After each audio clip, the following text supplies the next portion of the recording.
Hello and welcome to Honest Car Reviews. My name is Eric and this is the brand new Toyota Supra, the Mark V, the MK5. And this car has divided the internet. It has caused a huge storm upon Toyota fans, Toyota lovers or Supra lovers, whatever you want to call them. Because this car is based upon the BMW Z4. So people argue that this is not a proper Supra. But to make some cars happen, there needs to be a collaboration. That's how the Toyota GT86 and the Subaru BRZ was created. So why can't this car happen? Because it has happened. And that's something that everyone has to deal with. But according to me, it is all good. Because a BMW is renowned for being a driving car. So we have to go through the outside first, of course. And let me tell you that this car looks so much better in person. I can't stress that enough. It is certainly an eye-catching car. Maybe not in this exclusive color for around 1,000 euros extra.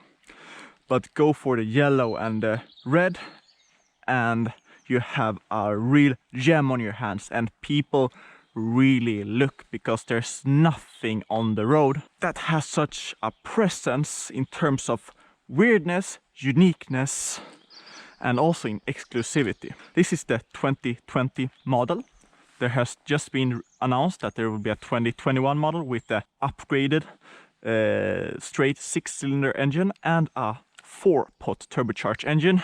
Yeah, there's a new Toyota GT86 coming, and how that will come together and if Toyota will shoot themselves in the foot, that's a story for another time. But this car will start with, of course, some of the complaints that people have. Fake vents or plastic, plastic, plastic, plastic, plastic, and plastic on the other side, plastic, and plastic, and of course plastic on the other side. Yeah, it is pretty evident that there will be a performance Supra. Toyota has given you as a owner the possibility to upgrade the car, because actually there are mounts or increase their plastic underneath if you open up the rear tailgate, which have higher rigidity to be able to mount a lip spoiler or a spoiler in general. So Toyota has had some real thinking ahead of everyone else. But why didn't they offer this as a standard, to just option out the performance package and just remove everything and tune it up to 20 more horsepower or whatever? That's something that I would see, but maybe we'll see a performance Supra in the future. But you have that long hood and short rear and real short wheelbase, actually, because the Supra has a shorter wheelbase compared to the Toyota GT86. But I will show you the trunk, which you can open in two ways. Either you click on this button, or you have the option of pressing this button. Unfortunately, there's no way of opening up the trunk here, and there's no real handle. You have to push it, it clicks open, and a lot of people have used the Toyota badge to open it up, which has made it crack. You can see here quite a lot. So it's only one way, and just go under this lip. And there's actually quite a lot of space. You have feathering points to mount to secure your cargo. If there's tires or a race helmet or just your weekly groceries, it's not that high up, but it's really wide. One thing that you have to notice, and as you can see, is that you have a lot of metal going in and plastic. So getting, quite wide stuff in would be difficult. Also, it is connected to the driver's area, so there's the gear shifter, and those are the bases. Simple to close. And you see the GR badge, Gazoo Racing. And before this came into production, Gazoo Racing, which is the racing subsidiary of Toyota, had the Supra as a racing car. So they have had some real thorough testing, experimentation, implementation before this came into production. Gazoo Racing knows what they are doing, and they also produced the Yaris GRMN, the Gazoo Racing Meisterschaft of Nürburgring, and the Supra has also been tuned on the Nürburgring. So some key statistics of the car: 1.5 tons, 340 horsepower, 500 newton meters, 0 to 100 kilometers an hour in 4.3 seconds, and a limited top speed of 250. That sounds a bit German to have a limitation at 250. I can show you the engine, because it is the famous B58 BMW engine, which sometimes is called the German equivalent of the 2JZ, because it can hold a lot of power. It's highly tunable, and just with a simple tune of this engine, the Supra can produce around 450 horsepower.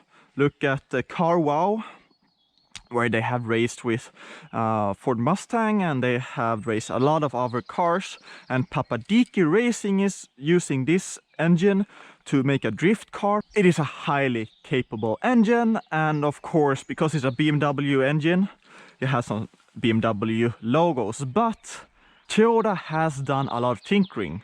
They have gotten the engine, and they have looked at a lot of different parts of the engine and improved it in a lot of ways. I don't know exactly what ways, and I think that Toyota will be a bit secret about that, to not make the BMW counterpart look bad. But we'll get into the car, and as you can see here, the Toyota Supra in aluminium, brushed aluminium metal. Premium leather seats that comes with the premium pack. GBL 12 speaker sound system that also comes with the premium pack.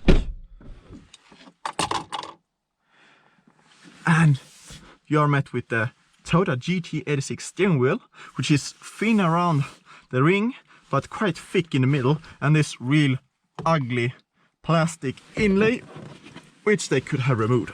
As you can see, automatic transmission, a ZF 8-speed transmission that comes from the BMW. There are some Toyota influences, but mainly BMW. BMW iDrive system, that's not the latest generation, which is really good. I have never tested a BMW thoroughly, and I can say that this is a real refreshment regarding infotainment systems, especially with this really well thought out wheel placement and how it works and integrates with the infotainment system. Really easy to operate. And this is also from the BMW. It is a preset, so just by moving a finger you can have a pre-selected layout of the infotainment system. Some carbon fiber, and the sport button, there's normal and sport, nothing else, and button for the traction control, of course.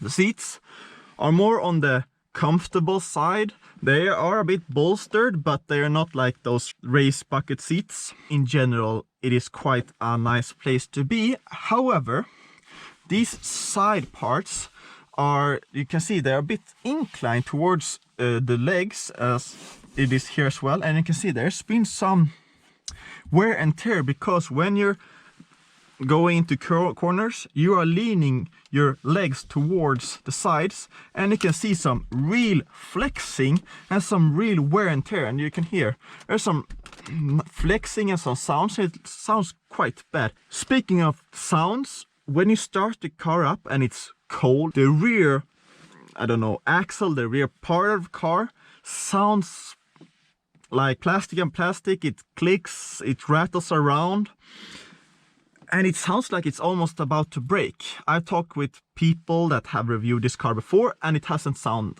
like that. Which means that either a journalist has driven this car a lot, or it's just a bit sensitive to some cold. To finalize the interior, you have wireless charging.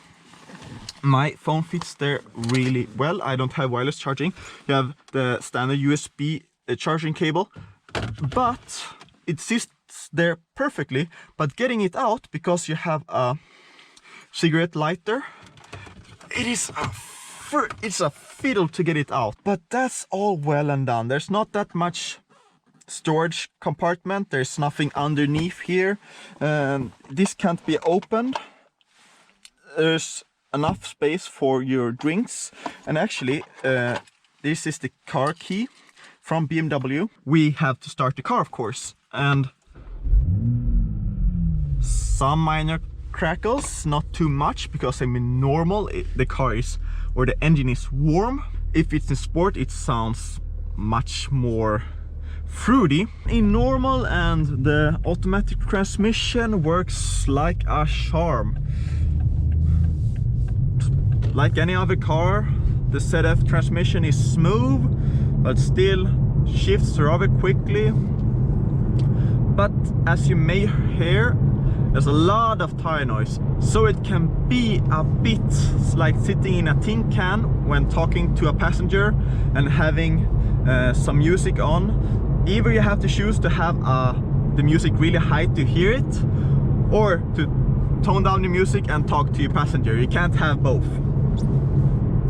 which is a bit sad. So in that aspect, you have that a bit of a more race car feel, but just driving it feels more of a touring car or a GT car. I did speak a bit about the engine. It's the B58 engine. It's a straight 6-cylinder 3-liter engine with 340 horsepower according to Toyota, but from dyno tests, it has been concluded that it produces around 380 horsepower to the crank. The new 2021 model is supposed to produce 380 horsepower at the crank, but it produces that at the wheels. So doing some math with about 50% drivetrain loss, the 2021 Supra produces 440 horsepower. They like to downplay their numbers, which is nothing uncommon. Even the old Supra did that.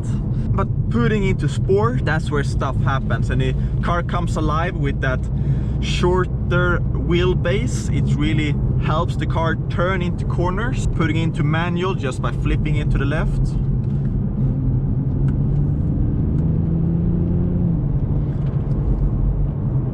The rear is really stiff. The front is more light and more loose.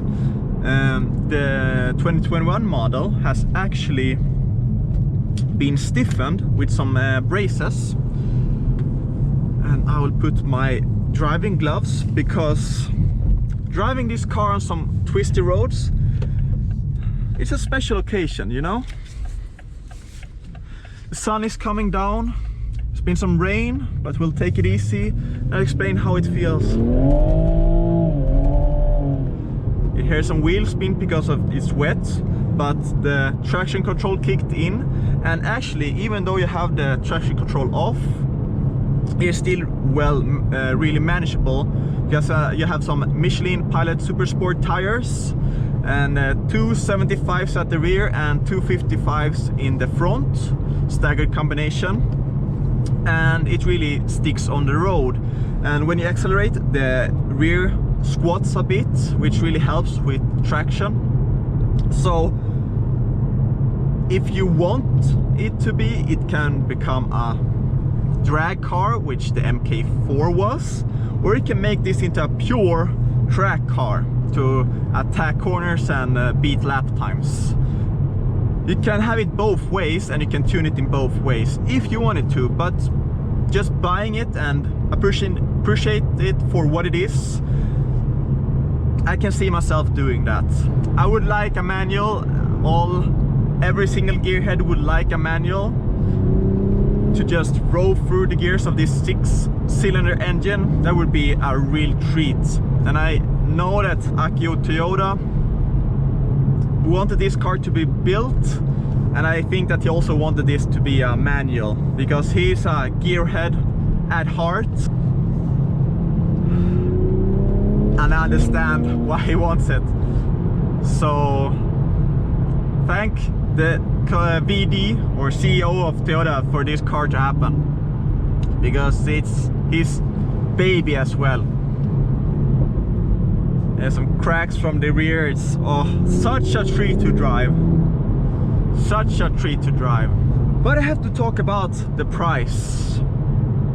With the premium pack, which is about 2,000 euros, this car is, with the premium paint, just over 70,000 euros, about 71 to 72,000 euros.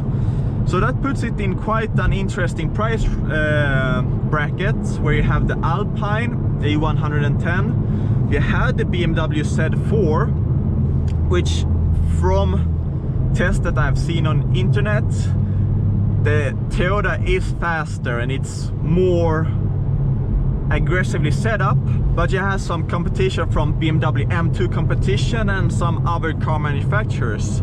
But this classic GT or sports car setup, there's not many cars or models or competitions in this price bracket. Maybe the new Jaguar F-Type, the lowest range, has the 450 horsepower supercharged V8, and that's quite expensive. I think it's about 85,000 euros, or maybe even higher. The performance for this amount of price is quite astonishing, actually. It's got a lot of horsepower and bang for your buck. That's well said and done. Wow.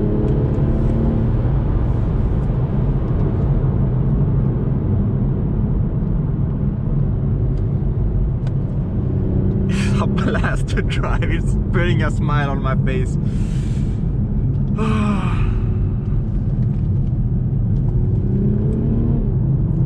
Wow. It's making me smile for sure, and that's what a car is supposed to do, right?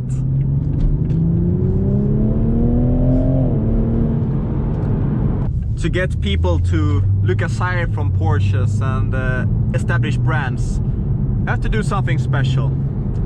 And I think Toyota has done it in many ways. The BMW as a base package, as a platform, is already hugely capable, and Toyota has fine-tuned a lot of aspects of the BMW platform.